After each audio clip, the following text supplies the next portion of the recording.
Hello and welcome to SCAN IES.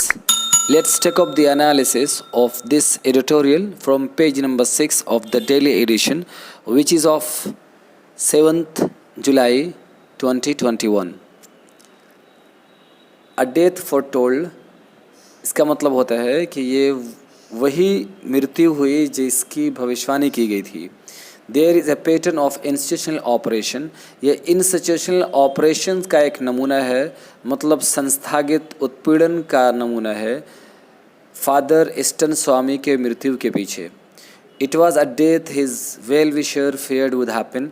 ये वही मृत्यु हुई जिसकी जो कि उनके शुभचिंतक डरा करते थे कि ऐसा होगा, would happen, and one he had anticipated, और उन्होंने खुद इसकी आशंका जताई थी.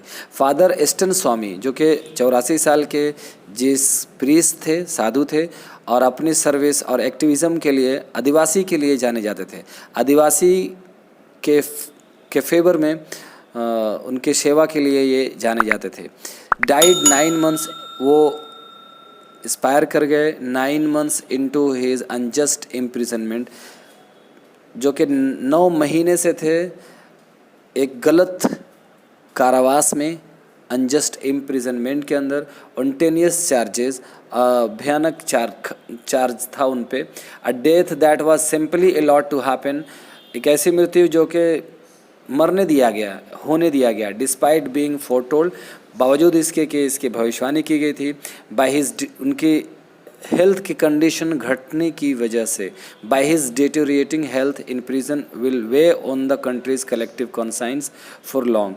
जो कि ये मृत्यु हुई और ये देखा जा रहा था कि उनकी हालत बिगड़ती जा रही है कैद में. तो ये जो चीज़ है ये देश के सामूहिक कॉन्साइंस पे बहुत दिनों तक रहेगा. हिज एज, उनकी उम्र और एक कमज़ोरी, ड्रीव नो सिंपैथी, किसी तरह की सिंपैथी गेन नहीं की from either the prosecuting agency, ना तो प्रोसिक्यूटिव एजेंसी के द्वारा और ना ही ट्रायल कोर्ट के द्वारा. मतलब इन दोनों को अफसोस नहीं आया इस बूढ़े और कमज़ोर व्यक्ति पे.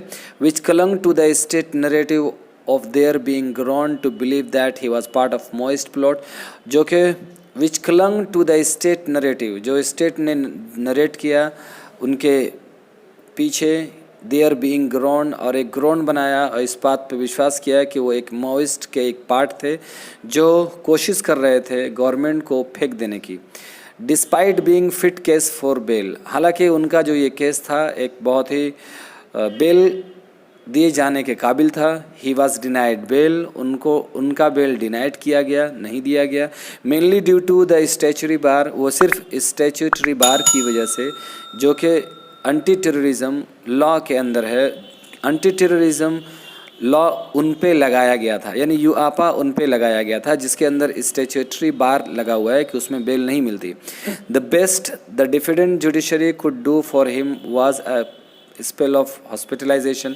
जो सबसे जुडिशरी जो उनके लिए अच्छा, जो सबसे अच्छा जुडिशरी, डिफेंडेंट जुडिशरी जो कुछ कर सकती थी, वो बस इतना किया कि उनको हॉस्पिटलाइजेशन मिला. Even as the octogenarian pleaded, जो कि खुद 84 की उम्र में जो थे, सोचिए जो 84 की उम्र में थे, उन्होंने प्लीड किया कि he be given interim bail, कि उन्हें दिया जाए इंटेरिम बेल दिया जाए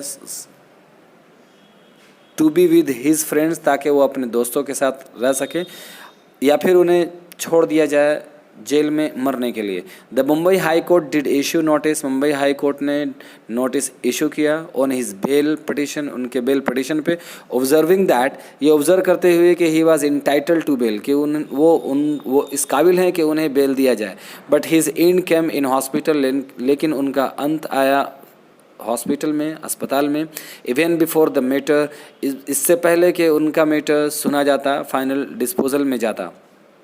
much of the blame and accountability, बहुत बड़ी जो इल्ज़ाम है और ये जिम्मेदारी है उनके डेथ की, should be on the NIA, national investigation agency पर होनी चाहिए.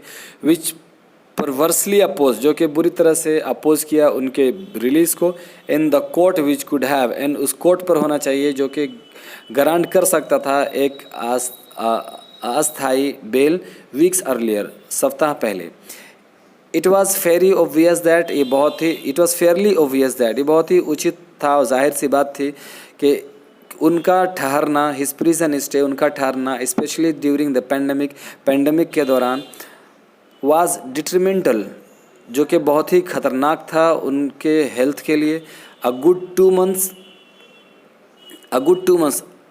अच्छा 2 महीना इलेप्स्ड, निकल गया between the high court seeking, इसी बीच में निकल गया कि high court seeking the national, कि वो नेशनल इन्वेस्टिगेशन एजेंसी का रिस्पॉन्स ही मांगती रही उनके बेल प्ली के लिए ऑन मेडिकल ग्राउंड पे, एंड हिज डेथ, और उनकी मृत्यु हुई। The same court had intervened, उसी कोर्ट ने हस्तक्षेप किया था टू ग्रांट इंटरिम बेल देने के लिए टू वरा राव को, अनदर एल्डरली को एक्यूज, जो कि उनके साथ दूसरे को एक्यूज थे, उनके साथ उन पे भी दोष था। Holding that bail can be granted, ये कहते हुए कि इनको बेल दिया जा सकता है, प्योरली ऑन द ग्राउंड्स, इस ग्राउंड पे कि ये सिर्फ बीमार हैं, बहुत ज़्यादा उम्र के हैं, एडवांस एज है, इन्फर्मिटी या बीमारी है, एंड हेल्थ कंडीशंस को देखते हुए, स्पेशली इफ़, अगर, खास करके अगर इस ग्राउंड पे के जेल में रहना, कैद में रहना, वो उनके लाइफ को खतरा पहुंचा सकता है, amounted to endangering life, it is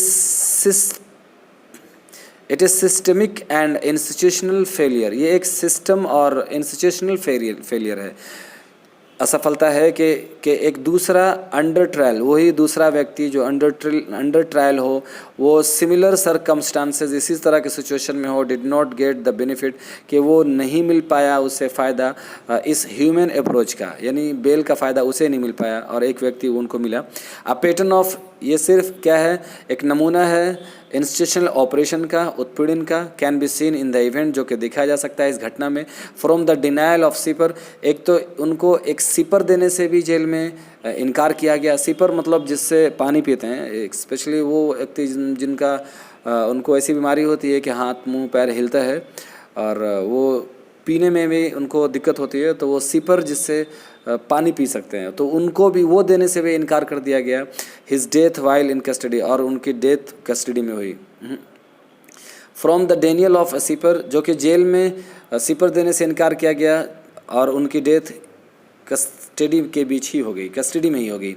the larger issues here are the questionable legality of the bail, सबसे बड़ा इशू है कि ये, और ये सवाल नहीं है क्या लीगैलिटी है इस बेल के इनकार करने की, जो कि अनलॉफुल एक्टिविटीज़ प्रिवेंशन एक्ट यानी यूआपा के अंदर है, and the validity of the Bhima Koregaon case itself, और खुद क्या इसका महत्व है भीमा कोरेगांव केस का। It is a time the higher judiciary examine this, और ये समय है कि हायर जुडिशरी इसको एग्जामिन करे, especially the attempt to link a simple case, इस खास करके वो अटेम्प्ट जो कि लिंक किया गया हो एक सिंपल केस को अराइजिंग आउट ऑफ वायलेंस, जो कि सिर्फ हुआ हो एक वायलेंस से एक दिन बाद, इल्गार परिषद के एक दिन बाद। अ कमेमोरेटिव इवेंट हेल्ड इन, जो कि कमेमोरेटिव इवेंट था जो किया गया पुणे में, and an alleged Maoist plot, और फिर उनके तरफ क्या तथाकथित मोइस्ट प्लॉट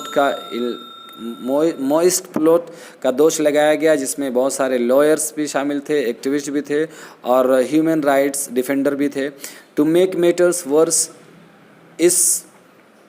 इस मामले को सबसे अधिक बुरा करना, credible report that some of the electronic evidence, के कुछ विश्वसनीय रिपोर्ट जो कि इलेक्ट्रॉनिक एविडेंस से जमा किए गए थे इन दिस केस, इस केस में, could have been planted remotely, जो कि हो सकता है कि उनको जाल बिछा करके मालवेयर के द्वारा रखा गया हो, वर नेवर इन्वेस्टिगेटेड, जो कभी इन्वेस्टिगेट नहीं किए गए, जांच पड़ताल नहीं की गई। द कॉल फॉर अकाउंटेबिलिटी, अब वक्त है, एक आवाज़ है, पुकार है जिम्मेदारी की, स्वामीज डेथ की, जो कि रिंग्स पेनफुली ट्रू, जो कि सच में दुखदायक है। एक्चुअली ये एक एक्टिविस्ट थे जिनका नाम था स्टन स्वामी, इनको गिरफ्तार किया गया था यूआपा के अंडर, और इनकी उम्र 84 साल थी, और इनको यूआपा के तहत इनको जेल में रखा गया, और इन बहुत बेल की कोशिश की, बेल भी नहीं मिला इनको, और इनकी उम्र 84 साल थी। बहुत ज़्यादा बीमारियां भी थी इनको, इवन के हाथ पैर सब हिलता था, और वो कुछ पीने खाने में भी सक्षम नहीं थे सही से। तो और इनका उसी हालत में बेल नहीं दिया गया और इसकी वजह से और हॉस्पिटल में इनकी मृत्यु हो गई।